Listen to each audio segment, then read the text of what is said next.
നമസ്കാരം.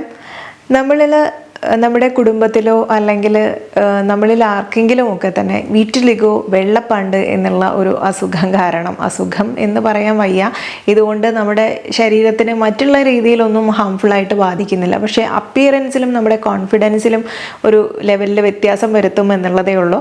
അപ്പോൾ ഈ ഒരു രോഗാവസ്ഥയിൽ നമ്മൾ അറിഞ്ഞിരിക്കേണ്ട കുറച്ച് കാര്യങ്ങളുണ്ട്. എല്ലാവരിലും ഭീതി ഉണ്ടാക്കുന്ന ഒരു കാര്യമാണ് ജനറ്റിക്കായിട്ട് ഇത് ഉണ്ടോ എന്നുള്ളത്.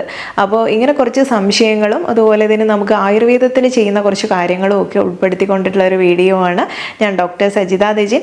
ഈ വിറ്റിലിഗോനെ ശുത്ര എന്നുള്ള പേരിലാണ് നമ്മൾ അറിയപ്പെടുന്നത് ആയുർവേദത്തിൽ. ഇതിൽ തന്നെ അതായത് പല സെക്ഷൻ, അതിപ്പം വാതപിത്ത കഫ ദോഷങ്ങളിലുള്ള വ്യത്യാസം കൊണ്ട് തന്നെ ഇത് പല ക്ലാസിഫിക്കേഷൻ ഉണ്ട്. അതൊക്കെ അനുസരിച്ചിട്ടാണ് അതിൻ്റെ ലക്ഷണവും ഒക്കെ നോക്കിയിട്ടാണ് ഓരോരുത്തർക്കും ട്രീറ്റ്മെൻറ്റ് നിശ്ചയിക്കുന്നത്. ഇതിൻ്റെ ഒരു കാരണം എന്താണ് എന്നുള്ളത് ആദ്യം നമ്മൾ ഒന്ന് അറിഞ്ഞിരിക്കണം. എങ്കിലും ഇതിൻ്റെ കാരണം കറക്റ്റ് ഇതുകൊണ്ടാണ് എന്നുള്ളത് നമുക്ക് പറയാൻ പറ്റില്ല. കാരണം ജനറ്റിക്കായിട്ട് വളരെ കുറഞ്ഞൊരു അളവിൽ, കുറഞ്ഞൊരു ശതമാനം നമുക്ക് പറയാൻ പറ്റുള്ളൂ ജനറ്റിക്കായിട്ട് വരും എന്നുള്ളത്. എങ്കിലും സാധ്യതയുണ്ട്. അതുപോലെ തന്നെയാണ് ഇത് ചില കെമിക്കൽ എക്സ്പോഷർ കൊണ്ട് അല്ലെങ്കിൽ ചില കെമിക്കൽസിൻ്റെ റിയാക്ഷൻ കൊണ്ട് നമുക്കിത് വരാൻ സാധ്യതയുണ്ട്. അതുപോലെ തന്നെ നമ്മുടെ ചുറ്റുപാടുമുള്ള അന്തരീക്ഷം, കാലാവസ്ഥ, അമിതമായി വെയിലേറ്റ് കഴിഞ്ഞാൽ ഉണ്ടാവുന്ന അവസ്ഥയിലും, അതുപോലെ തന്നെ നമ്മുടെ രോഗപ്രതിരോധ ശേഷി തന്നെ നമുക്കെതിരെ തിരിയുന്ന ഒരവസ്ഥ, ഓട്ടോ ഇമ്മ്യൂൺ ഡിസീസസ് കാരണമൊക്കെ തന്നെ നമുക്കിത് ആ ഒരു കണ്ടീഷനിൽ ഇത് മെയിനായിട്ട് കാണുന്നത് ഈ ഒരു റീസൺ കൊണ്ട് തന്നെയാണ്. അതുപോലെ പെർനീഷ്യസ് അനീമിയ എന്നുള്ള കണ്ടീഷൻ, വൈറ്റമിൻ B12 ഒക്കെ ഡെഫിഷ്യൻസി ഉണ്ടല്ലോ, അത്തരം കണ്ടീഷനിൽ കാണപ്പെടാം. ഈ വൈറ്റമിനെ കുറിച്ച് പറയുകയാണെങ്കിൽ വൈറ്റമിൻ കൂടുതലായി കഴിഞ്ഞാലും പ്രശ്നമാണ്. വൈറ്റമിൻ ഡിയുടെ കുറവുണ്ടോ എന്നുള്ളതൊക്കെ ഇത്തരക്കാരൊന്ന് ചെക്ക് ചെയ്യുന്നത് നല്ലതായിരിക്കും. ആ സപ്ലിമെൻ്റ് എടുക്കുന്നത് നല്ലതായിരിക്കും. പക്ഷേ ഇതൊന്നും നമ്മുടെ സ്വന്തം ഇഷ്ടത്തിന് ചെയ്യരുത് എന്നുള്ളതേ ഉള്ളൂ.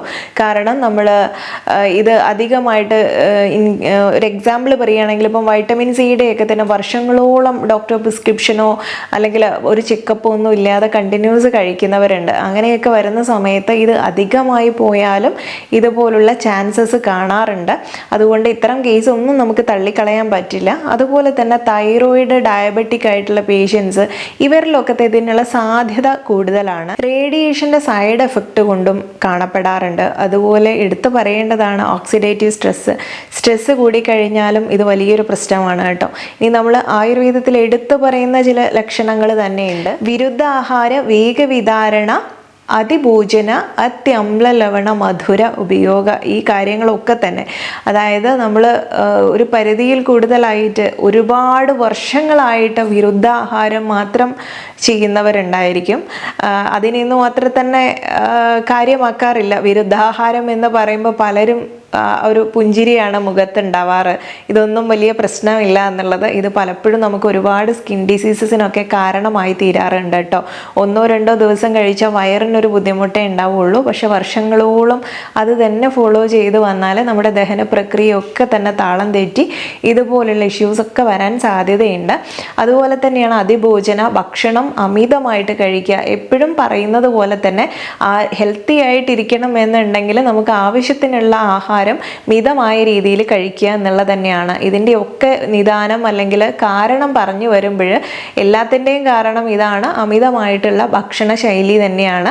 അതുപോലെ അത്യമ്ല ലവണ മധുര രസം, ഈ മധുരമായാലും പുളിയും എരിവും ഒക്കെ തന്നെ ഡെയിലി കഴിച്ചുകൊണ്ടിരിക്കുന്ന ആളുകൾക്കൊക്കെ തന്നെ ഈ ഒരു പ്രശ്നം സാധ്യത കൂടുതലാണ്. അതുപോലെ ലൂപ്പസ് എരിത്തമാറ്റസ് പോലെയുള്ള കണ്ടീഷനും, അതുപോലെ പിറ്റിയാസിസ് ആൽബ അല്ലെങ്കിൽ ടീനിയ വെസിക്കുലർ കെമിക്കൽ ല്യൂക്കോഡെർമ അല്ലെങ്കിൽ പോസ്റ്റ് ഇൻഫ്ലമേറ്ററി ഹൈപ്പോമെലനോസിസ് കണ്ടീഷനിലും ഒക്കെ തന്നെ ഇത് ഈ ഒരു വൈറ്റ് പാച്ചസ് കാണുന്ന സമയത്ത് നമ്മൾ ഈ ഒരു പ്രശ്നം വിറ്റിലിഗോ ആണോ എന്ന് സംശയിക്കത്തക്ക രീതിയിലാണ് അതിൻ്റെ ലക്ഷണങ്ങളും തന്നെ.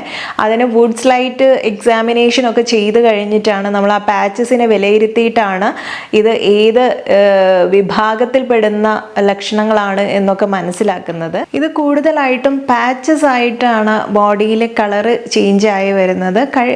കൂടുതലായിട്ടും കോമൺ ആയിട്ട് കാണുന്ന വിറ്റിലിഗോയിൽ വായ്ക്കുള്ളിൽ വരാറുണ്ട്, മൂക്കിനുള്ളിലായിട്ടോ അല്ലെങ്കിൽ മുഖത്ത് കൂടുതൽ കാണപ്പെടാം, കയ്യിൽ, ഇതുപോലുള്ള ഭാഗങ്ങളിലും ജനൈറ്റൽ ഏരിയയിൽ അല്ലെങ്കിൽ നമ്മുടെ ചില ഭാഗങ്ങൾ സന്ധിക്കുന്ന ഭാഗങ്ങൾ, അതായത് കൈ മടക്കുകളിൽ, തുടയിടുക്കുകളിൽ, അത്തരം ഭാഗങ്ങളിലാണ് കാണപ്പെടാറുള്ളത്. ഇനി നഖത്തിൻ്റെ താഴെയായിട്ടും അതുപോലെ തന്നെ ചുണ്ടിലും ഒക്കെ തന്നെ അക്രോഫേഷ്യൽ വിറ്റിലിഗോ എന്നുള്ളൊരു കണ്ടീഷൻ ഉണ്ട്. അത് നമ്മൾ തുടക്കത്തിൽ തന്നെ മനസ്സിലാക്കി കഴിഞ്ഞാൽ, അത് അങ്ങനെ മനസ്സിലാവാൻ എങ്ങനെയാണ് മനസ്സിലാക്കുക എന്ന് ചിന്തിക്കുന്നുണ്ടാവും. നമുക്ക് കയ്യിലൊരു മുറിവൊക്കെ പറ്റിക്കഴിഞ്ഞാൽ സാധാരണഗതിയിൽ അത് ഉണങ്ങി വരുന്നത് ഒരു ബ്ലാക്കിഷ് ഡിസ്കളറേഷൻ വന്ന് അതിന് ശേഷമാണ് നമുക്കത് സ്കിന്ന് നേരെയാവാറുള്ളതല്ലേ. പക്ഷേ ഇത് അങ്ങനെ ആയിരിക്കില്ല. മുറിവ് പറ്റിയിട്ട് പിന്നെ അത് ഉണങ്ങുന്ന സമയത്ത് ആദ്യം കാണുന്നത് ഇതുപോലെ ഒരു വെള്ള കളറിലായിരിക്കും വരുന്നത്.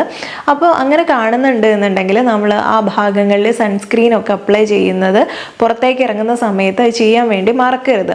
പിന്നെ എപ്പോഴും നമ്മൾ സണ്ണിൽ നിന്ന് ഒരു പ്രൊട്ടക്ഷൻ വേണം എന്നുണ്ടെങ്കിൽ സൺസ്ക്രീൻ യൂസ് ചെയ്യുന്നത് എപ്പോഴും നല്ലതാണ്. അതൊരു നമ്മുടെ കാലാവസ്ഥയിൽ ഒരു 30+ SPF എങ്ങനെയായാലും ആവശ്യമാണ്. ഇനി സെഗ്മെന്റഡ് വിറ്റിലിഗോ ഉണ്ട്. ഇത് ഒരു ഭാഗത്ത് മാത്രമായിട്ട് കാണപ്പെടുന്ന ഒരു ഡിസ്കളറേഷൻ ആണ്. പാലുപോലെ വെള്ള കളർ ആയിരിക്കില്ല എങ്കിലും ഒരു വൈറ്റ് പാച്ചസ് ആയിട്ട് അത് ഒരു ഭാഗത്ത് മാത്രം, അത് പ്രത്യേകിച്ച് വലുപ്പം കൂടുകയും വേറെ ഭാഗങ്ങളിലേക്ക് പടരുകയൊന്നും ചെയ്യാതെ ഏതെങ്കിലും ഒരു ഭാഗത്ത് ഉണ്ടായിരിക്കും. സാധാരണ കുട്ടികളിലൊക്കെയാണ് കണ്ടുവരാറുള്ളത്. ഒരു 2 വർഷത്തോളമായിട്ട് മാറ്റമൊന്നും ഇല്ലാതെ ഒരു സ്ഥലത്ത് മാത്രമായിട്ട് കണ്ടുവരുന്നതിനെയാണ് നമ്മൾ ഫോക്കൽ വിറ്റിലിഗോ എന്ന് പറയുന്നത്. പാലിൻ്റെ വെള്ള നിറത്തോട് കൂടിയിട്ട് 2-3 സ്ഥലത്തിൽ കൂടുതൽ ഏരിയയിൽ നമുക്കിത് കാണപ്പെടുന്നു എന്നുണ്ടെങ്കിലാണ് വെള്ളപ്പാണ്ടിൻ്റെ അവസ്ഥയാണെന്ന് നമുക്ക് മനസ്സിലാക്കാൻ പറ്റുക. അതുപോലെ തന്നെ സ്കിൻ ക്യാമോഫ്ലേജിൻ്റെ ക്രീമുകളൊക്കെ ഉണ്ട്. നമുക്ക് പുറത്തേക്ക് ഇറങ്ങാനൊക്കെ ബുദ്ധിമുട്ടുള്ളവരുണ്ടാവും, കോൺഫിഡൻസ് കുറവൊക്കെ ഉള്ളവർക്ക് ഇത് നമുക്ക് സ്കിന്നിൻ്റെ അതേ സ്കിൻ ടോൺ വരുന്ന രീതിയിലാണ് അപ്ലൈ ചെയ്ത് കഴിഞ്ഞാൽ ഉണ്ടാവും. അതുകൊണ്ട് ആ ഒരു ക്രീമൊക്കെ യൂസ് ചെയ്യാറുണ്ട്. അല്ലെങ്കിൽ അൾട്രാവയലറ്റ് രശ്മികൾ കൊണ്ടുള്ള അത്തരം ഫോട്ടോതെറാപ്പി ഒക്കെ ഉണ്ട്. അതിലേക്കൊക്കെ പോകുന്നതിന് മുൻപ് നമുക്ക് ഇതുപോലെ തന്നെ ആയുർവേദത്തിൽ തന്നെ ഒരുപാട് ട്രീറ്റ്മെൻറ്റുകൾ ഇതിനുണ്ട്. നന്നായിട്ട് പൂർണ്ണമായിട്ട് മാറ്റിയെടുക്കാൻ പറ്റുന്ന കണ്ടീഷനും. പക്ഷേ ഇത് കുറച്ച് അഡ്വാൻസ്ഡ് ആയിട്ട് മാറ്റാൻ സാധിക്കാത്ത ചില കണ്ടീഷനും ഉണ്ട്.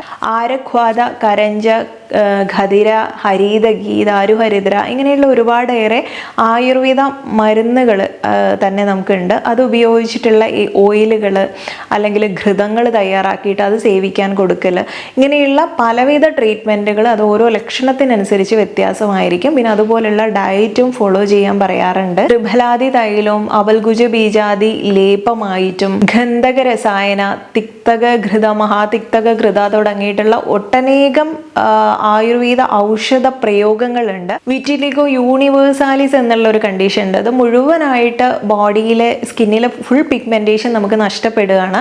ഫുള്ള് വൈറ്റ് ആയിട്ട് മാറുന്ന ഒരു കണ്ടീഷൻ കാണാറുണ്ട്. ഇനി എല്ലാ വെള്ളപ്പാണ്ടുകളും നമുക്ക് ഇതുപോലെ വെള്ള കളറിലുള്ള പാച്ചസ് ഒന്നും നിങ്ങൾ വിറ്റിലിഗോ ആയിട്ട് കണക്കാക്കേണ്ട കേട്ടോ. കോമൺ ആയിട്ട് നമുക്ക് താരൻ വന്ന് മാറിക്കഴിഞ്ഞാലൊക്കെ തന്നെ നെറ്റിയുടെ മുകളിലും ആ ഭാഗങ്ങളിലും ഒക്കെ ആയിട്ട് വൈറ്റ് കളറിൽ കാണുമ്പോൾ അതൊക്കെ നമുക്ക് പെട്ടെന്ന് ചികിത്സിച്ച് ഭേദപ്പെടുത്താൻ പറ്റുന്നതാണ്. അപ്പോൾ ഇതിൻ്റെ ലക്ഷണങ്ങളൊക്കെ പറഞ്ഞല്ലോ. ഇതുപോലെ എന്തെങ്കിലും സിംറ്റംസ് നിങ്ങൾക്ക് കാണുന്നുണ്ട് എന്നൊക്കെ ഉണ്ടെങ്കിൽ ഇത് വെച്ചുകൊണ്ടിരിക്കാണ്ട് മുൻപ് തന്നെ ട്രീറ്റ് ചെയ്യാൻ വേണ്ടി ശ്രമിക്കണേ.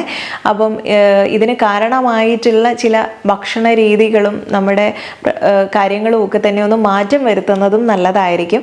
ഇന്നത്തെ വീഡിയോ വളരെ ഉപകാരപ്രദമായിട്ടുള്ള ഒരു വീഡിയോ ആണ്. ഒരുപാട് അറിവുകൾ നിങ്ങൾക്ക് കിട്ടിയെന്ന് വിചാരിക്കുന്നു. അപ്പോൾ കണ്ടു കഴിഞ്ഞിട്ട് യൂസ്ഫുൾ ആയെന്ന് തോന്നിയാൽ മറ്റുള്ളവരിലേക്കും കൂടെ മാക്സിമം ഒന്ന് ഷെയർ ചെയ്ത് കൊടുക്കാൻ ശ്രമിക്കുക. നെക്സ്റ്റ് വീഡിയോയിൽ നല്ലൊരു വിഷയവുമായി വീണ്ടും കണ്ടുമുട്ടാം. നന്ദി.